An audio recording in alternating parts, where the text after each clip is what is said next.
2024 का परिणाम जारी कर दिया गया है, जिसको आप यूपीएमएसपी की ऑफिशियल वेबसाइट पर जाकर देख सकते हैं। दोनों लिंक यहां पर यूपीएमएसपी की वेबसाइट पर एक्टिव हो गए हैं। अब बात करेंगे अपने मेन मुद्दे की, जिस बारे में ये वीडियो होने वाला है। बच्चों, वीडियो को ज्यादा से ज्यादा शेयर कर देना और अपने दोस्त को भी शेयर कर देना। बाई चांस आप एक सब्जेक्ट, दो सब्जेक्ट या फिर तीन सब्जेक्ट में अगर फेल हो गए हो, आप 10th में हो या फिर आप 12th में हो, किसी भी क्लास में हो, आप अगर आप फेल हो गए हो या फिर आपके उम्मीद से बहुत कम नंबर आए हैं, तो आप अपने नंबर कैसे बढ़वा सकते हैं यूपी बोर्ड रिजल्ट 2024 में। तो बिल्कुल सही तरीका मैं बताने वाला हूं। अपना परसेंटेज कमेंट बॉक्स में जरूर लिखना। यह वीडियो आप कौन से जिले से देख रहे हो, अपने जिले का नाम जरूर लिखना। तो भैया, रिजल्ट निकल रहे हैं काफी तेजी से। कुछ बच्चों को बहुत अच्छी सफलता हाथ लगी है, तो कुछ बच्चों को निराशा भी हाथ लगी है। 12th के कुछ बच्चे एक सब्जेक्ट या फिर दो सब्जेक्ट में फेल हो गए हैं। 10th के भी स्टूडेंट्स दो सब्जेक्ट, एक सब्जेक्ट या फिर तीन सब्जेक्ट में फेल हो गए हैं। या फिर कुछ स्टूडेंट हमारे पास ऐसे भी कमेंट कर रहे हैं जिनके नंबर उम्मीद से बहुत कम आए हैं। मतलब उन्होंने जैसे एक्सपेक्ट किया था कि मैथ में 100 में से उनके 85 नंबर आएंगे, तो उनके 45 नंबर आ गए। अब वो क्या कर सकते हैं? दूसरे बच्चे उस तरह के बच्चे हैं जो कमेंट कर रहे हैं हमारे पास, जिनको लगता था कि वो फेल तो नहीं होंगे, लेकिन बाई चांस एक सब्जेक्ट मान लीजिए केमिस्ट्री में चले गए या फिजिक्स में चले गए और केमिस्ट्री में चले गए, फिजिक्स केमिस्ट्री में फेल हो गए, या फिर इंग्लिश और केमिस्ट्री में फेल हो गए, दो विषय में 12th में फेल हो गए। तीसरे तरह के बच्चे, कुछ इस तरह के भी बच्चे सामने आ रहे हैं बच्चों, जो कि हाई स्कूल में दो या फिर तीन सब्जेक्ट में फेल हो गए हैं। या फिर कुछ ऐसे भी बच्चे हैं जिनके उम्मीद से बहुत कम नंबर आए हैं। क्लास 10th में भी मान लीजिए साइंस में उन्होंने कहा था कि 65 आने चाहिए, उनके आ गए 35।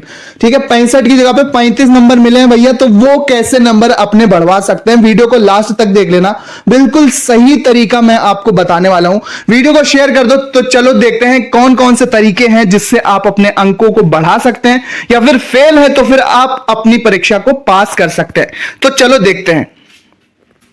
तो दोस्तों, यहां पर आप देख सकते हैं पहला सॉल्यूशन उन स्टूडेंट्स के लिए जिनको लगता है कि उन्होंने जो एग्जाम दिया था किसी भी सब्जेक्ट का, एक सब्जेक्ट या फिर दो सब्जेक्ट या तीन सब्जेक्ट का, जितने भी सब्जेक्ट में उनको लगता है कि नंबर उम्मीद से बहुत ही ज्यादा कम आए हैं, तो फिर उनके पास स्क्रूटनी का ऑप्शन खुला हुआ है। एग्जाम रिजल्ट आने के कुछ दिनों बाद आपको स्क्रूटनी के फॉर्म जारी किए जाएंगे। बच्चों, स्क्रूटनी में क्या होता है?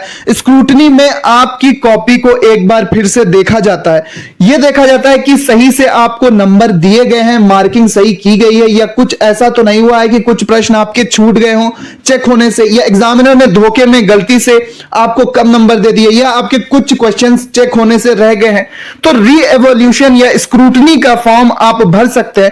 500 रुपए प्रति पेपर की फीस पर यह फॉर्म यूपी बोर्ड कुछ एग्जाम रिजल्ट के कुछ दिनों बाद जारी करेगा।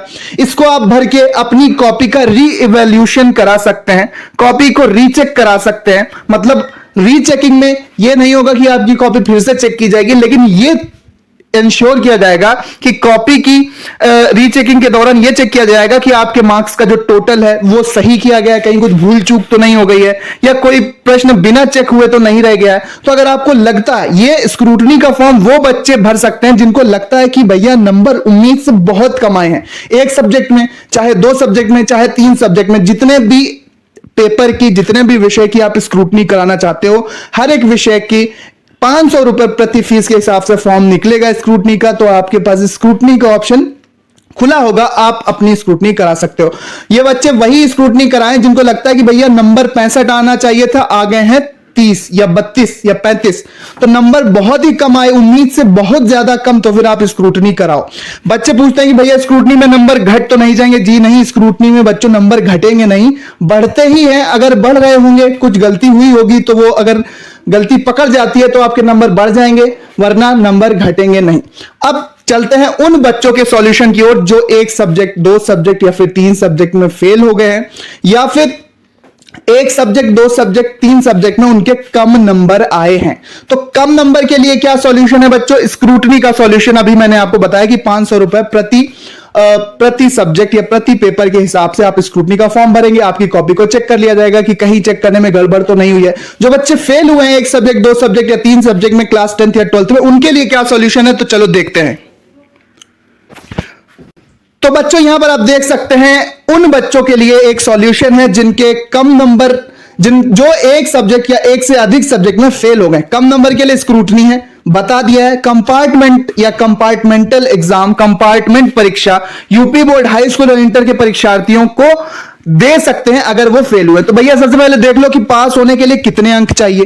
पास होने के लिए 33% अंक हमको चाहिए। 100 में से 33 नंबर हर सब्जेक्ट में लाने हैं, ठीक है। अगर कोई प्रैक्टिकल वाला सब्जेक्ट है कि 70 नंबर का पेपर, 30 नंबर का प्रैक्टिकल, तो 70 में 23 नंबर पास होने के लिए चाहिए और प्रैक्टिकल में 10 नंबर पास होने के लिए चाहिए। तो प्रैक्टिकल में तो मिल जाते हैं, लेकिन कई बार थ्योरी में उतने नंबर नहीं मिल पाते, जैसे फिजिक्स, केमिस्ट्री, बायोलॉजी में थ्योरी में नंबर कम रह जाते हैं और आपका रिजल्ट फेल दिखाता है।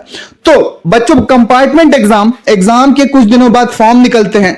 फॉर्म भर दोगे आप तो आपकी उस विषय की दोबारा परीक्षा होगी जिसमें आप फेल हो गए हो, उसी को कंपार्टमेंट एग्जाम कहते हैं। कंपार्टमेंट एग्जाम के फॉर्म आपके स्कूल के द्वारा भरवाए जाते हैं, कुछ फीस पड़ती है, ठीक है। वो फीस और चालान के द्वारा फीस बैंक में जमा होती है, फिर आपका फॉर्म भर जाता है। 1 महीने 1.5 महीने के भीतर परीक्षा होती है और फिर उसका जून जुलाई में रिजल्ट निकल आता है, अगस्त तक रिजल्ट निकल आता है और आप उस फेल वाले सब्जेक्ट में पास हो जाते हो। अब देख लो बच्चों की कंपार्टमेंट एग्जाम कौन डाल सकते हैं, कंपार्टमेंट एग्जाम कौन देंगे। मान लीजिए हमारे पास फिजिक्स, केमिस्ट्री और मैथ, हिंदी, इंग्लिश 5 सब्जेक्ट हैं, ठीक है। 12th की बात कर रहे हैं, हिंदी, इंग्लिश 5 सब्जेक्ट यहां पर हमारे हो गए। अब मान लेते हैं कि अगर आप फिजिक्स में फेल हो गए हो तो फिर आप कंपार्टमेंट का एग्जाम भर सकते हो, कंपार्टमेंट आप एग्जाम दोगे। अगर आप केमिस्ट्री में फेल हो गए हो तो भी आप कंपार्टमेंट एग्जाम भर सकते हो। अगर मैथ में फेल हुए हो कि 33 नंबर से कम आए हैं 100 में, तो कंपार्टमेंट एग्जाम भर सकते हो। 12th वाले स्टूडेंट, पिछले साल 2023 तक यह रूल था कि 12th वाले स्टूडेंट एक सब्जेक्ट में कंपार्टमेंट एग्जाम भर सकते हैं। मतलब अगर 12th का कोई स्टूडेंट 2 सब्जेक्ट या 2 से ज्यादा सब्जेक्ट में फेल होगा तो वो फिर फेल ही माना जाएगा। तो जिनको जो कंपार्टमेंट का फॉर्म भर सकते हैं उनके रिजल्ट पे ई फेल्ड एंड COMT यानी कंपार्टमेंट लिख कर आता है। जो बच्चे 12th में एक सब्जेक्ट में फेल हैं वो कंपार्टमेंट का एग्जाम भर सकते हैं, ठीक है। 2 या 2 से ज्यादा में फेल हो तो बच्चों आप कंपार्टमेंट एग्जाम नहीं भर सकते, आपको फेल ही माना जाएगा। अब 10th की बात करते हैं। 10th में अगर आप एक सब्जेक्ट में फेल हैं, 10th में अगर आप एक सब्जेक्ट में फेल हैं तो फिर आप कंपार्टमेंट का एग्जाम भर सकते हैं। अगर आप 2 सब्जेक्ट में फेल हैं तब भी आप एक सब्जेक्ट में कंपार्टमेंट एग्जाम भर सकते हैं। अगर आप एक सब्जेक्ट में फेल भी रहते हो तब भी आपको पास माना जाएगा। अगर आप 2 या 3 सब्जेक्ट में फेल हो तो फिर हाई स्कूल में आपको फेल माना जाता है। ध्यान से समझना कि अगर मान लेते हैं आप 2 सब्जेक्ट में फेल हो, साइंस और मैथ में फेल हो गए, बाई चांस बैड लक से आप फेल हो गए, तो फिर आप एक में कंपार्टमेंट एग्जाम भर दो, साइंस में या मैथ में, जो अच्छे से आता हो, जो अच्छे से कर लो, और फिर कंपार्टमेंट एग्जाम देके आप उस विषय की परीक्षा पास कर लेते हो। तब क्या बचता है कि आप एक में फेल रहोगे फिर भी, लेकिन फिर भी आपको पास माना जाएगा। मतलब 10th में एक सब्जेक्ट में जो फेल होगा फिर भी उसे पास माना जाएगा, उसका रिजल्ट पास ही लिखकर आएगा। लेकिन जो बच्चे 2 या 3 सब्जेक्ट में फेल हैं, 2 सब्जेक्ट में फेल हैं, वो एक में कंपार्टमेंट डाल के पास हो सकते हैं, एक में फेल रहेंगे तब भी पास माना जाएगा। लेकिन जो बच्चे 10th में 3 सब्जेक्ट या 3 से ज्यादा सब्जेक्ट में फेल होंगे बच्चों, उनको फेल ही माना जाएगा, उनको अगले साल फिर से मेहनत करने का मौका दिया जाएगा। तो कितने नंबर आए हैं आपके? कंपार्टमेंट और स्क्रूटनी का ऑप्शन बता दिया। इंप्रूवमेंट एग्जाम भैया, बहुत से बच्चे कहते हैं कि इंप्रूवमेंट एग्जाम का भैया बताओ। तो इंप्रूवमेंट एग्जाम बच्चों, यूपी बोर्ड इंप्रूवमेंट एग्जाम नहीं कराती है कि मान लीजिए मैथ में आना चाहिए था, आपके 85 नंबर आ गए, 65 नंबर, अब IIT का क्राइटेरिया नहीं पूरा हो रहा है या किसी भी कंपटीशन का पूरा नहीं हो रहा है या आपको अच्छा नहीं लग रहा है कि मैथ में तो हम बहुत अच्छा करते थे, इतने कम नंबर आए हैं तो इंप्रूवमेंट एग्जाम कराते। तो यूपी बोर्ड इंप्रूवमेंट नहीं कराता है फिलहाल। अगर इस बार कराएगा तो उसकी अपडेट मैं आपको दूंगा। बाकी स्क्रूटनी और कंपार्टमेंट एग्जाम में आप फेल हो तो पास हो सकते हो। अगर आपको लगता है कि नंबर 19 से बहुत कम आए हैं तो फिर आप अपनी कॉपी का री इवैल्यूएशन करा सकते हो, रीचेकिंग करा सकते हो, फिर से उसको चेक करवा सकते हो कि कहीं पे कोई गड़बड़ तो नहीं हुई है।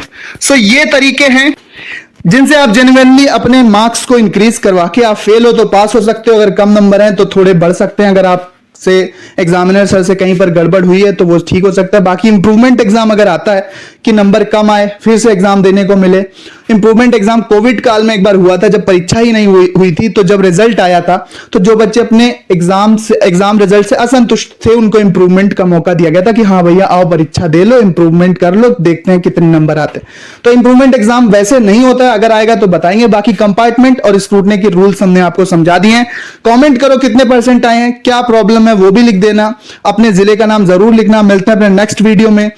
बाकी टेलीग्राम व्हाट्सएप वगैरह पे आप अपनी मार्कशीट भेज के राय भी ले सकते हैं। मिलते हैं नेक्स्ट वीडियो में। Good luck, all the best.